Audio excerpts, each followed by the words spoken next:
ఆమె అనే మాటల్లో ఆమె మిగిలిన వాళ్ళు ఎలాగో అంటున్నారు. ఈరోజు ఈ కేవలం జగన్మోహన్ రెడ్డి గారి చెల్లెలనే ఏకైక అర్హత, రాజశేఖర రెడ్డి గారి బిడ్డ జగన్మోహన్ రెడ్డి గారి చెల్లెల ఏకైక అర్హతతో సోనియా గాంధీ వాళ్ళు తెచ్చి ఈ పోస్ట్ ఇస్తే అక్కడి నుంచి ఇక్కడికి వచ్చి ఇమ్మీడియట్ మొదలు పెట్టి రోజు రోజుకు అటాక్ పెంచుతున్న దాంట్లో ఇంత అబద్ధాలు కనపడుతున్నాయి. ఇవి ప్రజలు గమనించాలి, ప్రజలకు చెప్తున్నాం. ఇంకో విషయం కూడా చెప్పదలుచుకున్నాం. షర్మిలమ్మ గారికి సంబంధించినంత వరకు 2.5 ఏళ్లు పార్టీ అక్కడ, నాకు తెలిసి 2.5 ఏళ్లు తెలంగాణలో పెట్టేట్టున్నారు, వైఎస్ఆర్ తెలంగాణ పార్టీ. సరే, ఆ స్టేట్కి వెళ్ళారు, పార్టీ పెట్టారు. అప్పుడు చాలామంది అడిగారు మీ కామెంట్ ఏంది, మీది ఇది అని.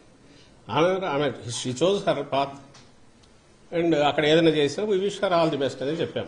ఆమె ఏమైనా మంచి ఇది అయితే మా వైఎస్ఆర్ కుటుంబ సభ్యురాలుగా జగన్మోహన్ రెడ్డి గారి చెల్లెలుగా సక్సెస్ అయితే హ్యాపీగానే ఫీల్ అవుతా ఉన్నాం. సరే, వాట్ ఎవర్ ద రీజన్స్, అది జర్నీ అయింది, సడన్గా కట్ అయింది. ఈరోజు ఏ మీడియా అయితే ఆమెను ఎత్తుకొని భుజాన్ని ఎత్తుకొని మోస్తుందో, నేను ఈనాడు కానీ, ఈటీవీ కానీ, ఏబిఎన్ కానీ, ఇంకో TV5 కానీ, ఆంధ్రజ్యోతి, ఈనాడు పత్రికలు, ఇవన్నీ కూడా వాళ్ళు ఏ రోజు ఈమెను భుజానికి ఎత్తుకుంటున్నారు, ఏ రోజైతే జగన్మోహన్ రెడ్డి గారి మీద అస్త్రాలు ఎక్కువ పడితే ఆ రోజు మాత్రమే దాన్ని తీసుకుంటున్నారు. తెలంగాణలో గమనించండి, ఆమె అంత చేస్తే జగన్మోహన్ రెడ్డి గారు అన్నవి మాత్రమే హైలైట్ చేస్తారు. ఆఖరున కాంగ్రెస్ ఆమెను పొత్తు పెట్టుకోమని కానీ, నువ్వు పోటీ పెట్టొద్దని కానీ ఆమెను వచ్చి రిక్వెస్ట్ చేసింది లేదు. కనీసం సెకండ్ రంగ్, థర్డ్ రంగ్ లీడర్స్ అయినా ఆమెంతటా ఆమె స్వచ్ఛందంగా అనౌన్స్ చేసుకున్నారు. రిజల్ట్ వచ్చినాక అమ్మా నువ్వు చేసినందువల్ల మాకేదో ఇంత మేలు జరిగిందని ఎవరైనా థ్యాంక్స్ చెప్పారా? మరి ఆ సమయంలో ఎవరైనా ఈ పత్రిక, ఈ మీడియా ఎవరైనా పాపం ఈమె ఇంత కష్టపడింది, తను ఎంతో కొంత డెంటింగ్ చేయగలిగిన దేనికి మనం కాంగ్రెస్ పార్టీకి దాన్ని ప్రభావితం ఓట్లు కొన్ని చీల్చగలిగిన దీంట్లో ఉండి త్యాగం చేసిన ఆమె నాయకురాలు కాంగ్రెస్ గుర్తించలేదు. వాళ్ళేమని రాశారా? అసలు తెలంగాణలో ఇర్రెలవెంట్ ఎందుకు అయింది? ఆ రోజు అక్కడ మొదలు పెట్టిన తిట్లు అందరికీ పడినట్టున్నాయి. ఆఖరికి ఇంక్లూడింగ్ ఆ కాంగ్రెస్ తిట్టారు. లాస్ట్లో అదే కాంగ్రెస్ దీనికి ఇదే. కాంగ్రెస్ పార్టీ రాష్ట్ర అధ్యక్షురాలుగా బాధ్యతలు చేపట్టడం జగన్మోహన్ రెడ్డి వెన్నులో వణుకు పుట్టిస్తూ ఉంది, గుండెల్లో రైళ్లు పరిగెత్తిస్తూ ఉంది, నిద్రలేని రాత్రులు గడిపేలా చేస్తూ ఉంది. దీంతో జగన్మోహన్ రెడ్డిలో అసహనం కనిపిస్తూ ఉంది. అందుకే ఆయన ఏ వేదికలు ఎక్కినా కూడా ఈ రోజున అక్కసును వెళ్ళగక్కుతా ఉన్నాడు అనేటువంటిది మాత్రం ఆయన చేస్తున్నటువంటి వ్యాఖ్యలతోటి స్పష్టమైపోతూ ఉంది. కేవలం ఆయనే కాదు, ఆయన బంట్రోతులు కొంతమంది ఉంటారు కదా, ఆ బంట్రోతుల్లో ప్రథమ బంట్రోత్ ఎవరు అంటే తాడేపల్లి ప్యాలెస్ బ్రోకర్ అని పిలుస్తూ ఉంటారు కదా, సజ్జల రామకృష్ణారెడ్డి. జగన్మోహన్ రెడ్డిలో ఎంత అసహనం నిండుకుపోయి ఉంది అనేటువంటిది ఈరోజు ఇతని ముఖం చూస్తే అర్థమైపోతూ ఉంది.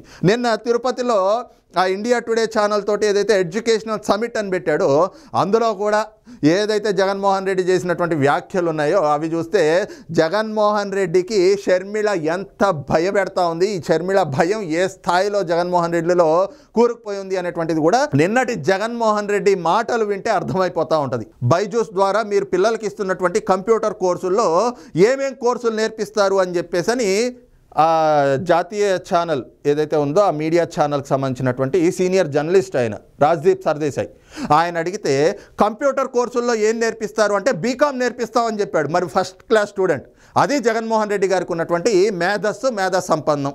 కాబట్టి ఆయన బయటకు రాడు, ఆయనకు తెలుగు రాదు, ఇంగ్లీష్ రాదు, ఆయన మాట్లాడే మాటల్లో బూతులు తప్పితే ఇంకేమీ ఆయనకు సరిగ్గా రావు. ఎప్పుడు మనం చూస్తూ ఉండేదే కదా. అందుకని ఆ వీడియో రికార్డు చేసుకుని ఆ వీడియోలో ఉన్న తప్పులన్నీ కూడా ఎడిట్ చేయించేసి దాన్ని లైవ్ అని చెప్పి వదులుతారు, లైవ్ అని చెప్పి సాక్షి టీవీలో వదులుతారు. అందుకే ఆయన మీడియా ముందుకు వచ్చి ఎప్పుడు మాట్లాడు కాబట్టి ఇలాంటి బ్రోకర్లను పెట్టుకుంటాడు.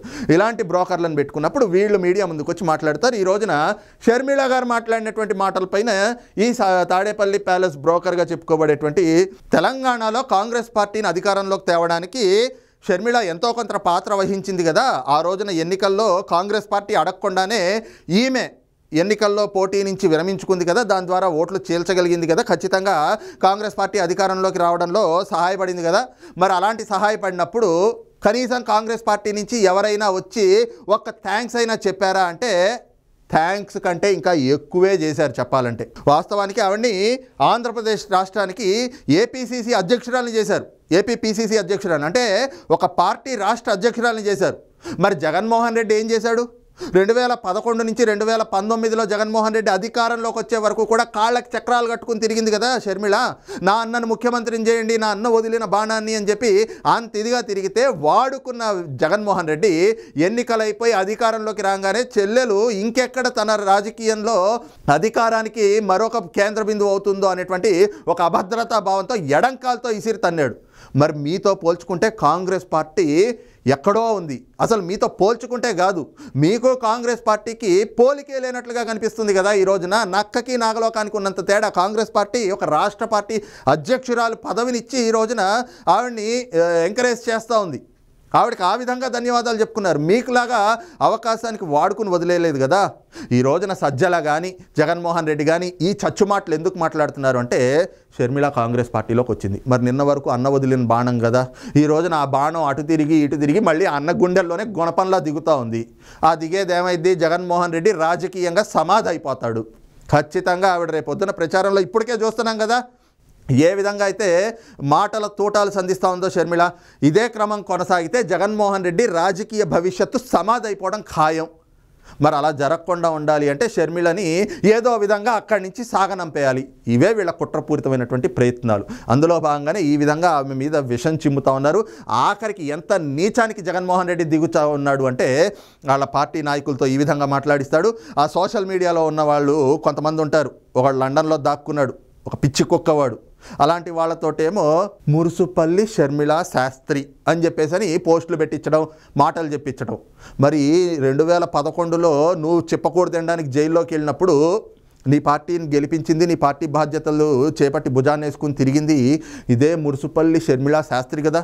మరి ఆ రోజు వైఎస్ షర్మిల అని ఎందుకు చెప్పుకున్నారు? ఆ రోజు నుంచి ఈ రోజు వరకు కూడా, మొన్నటి వరకు కూడా ఆ సాక్షి ఛానల్ చూడండి, YS Sharmila YS Sharmila YS Sharmila అని కనిపించింది. ఇప్పుడు ఆ వైఎస్ ఎగరు కొట్టారు, ఓన్లీ షర్మిల. ఇవన్నీ కూడా ఏంటంటే జగన్మోహన్ రెడ్డి నీచత్వం. ఈ రోజున సొంత చెల్లికి కూడా రంకులు అంటగట్టేటువంటి స్థాయికి జగన్మోహన్ రెడ్డి దిగజారిపోయాడు అనేటువంటిది మాత్రం తాజాగా 2 రోజుల నుంచి షర్మిల పర్యటనలు ప్రారంభమైన తర్వాత ఆవిడ మీద ఆయన కానీ, ఆయన పార్టీ నాయకులు కానీ, ఆయన సోషల్ మీడియాని కానీ ఒక్కసారి చూస్తే ఇంత మరీ నీచానికి దిగజారుతాడా రాజకీయం కోసం జగన్మోహన్ రెడ్డి అనేటువంటిది మాత్రం స్పష్టమవుతూ ఉంటుంది. మొత్తంగా అయితే మాత్రం ఏదైతే షర్మిల ఈ ఆంధ్రప్రదేశ్ రాజకీయాల్లోకి వచ్చి ఆవిడ ఏదైతే మాటల తోటాలు పేలుస్తోందో దాంతో జగన్మోహన్ రెడ్డిలో అసహనము తారాస్థాయికి చేరుకుంటా ఉంది. అందుకే ఆయన ఈ విధంగా అక్కసును వెళ్ళగక్కుతా ఉన్నాడు.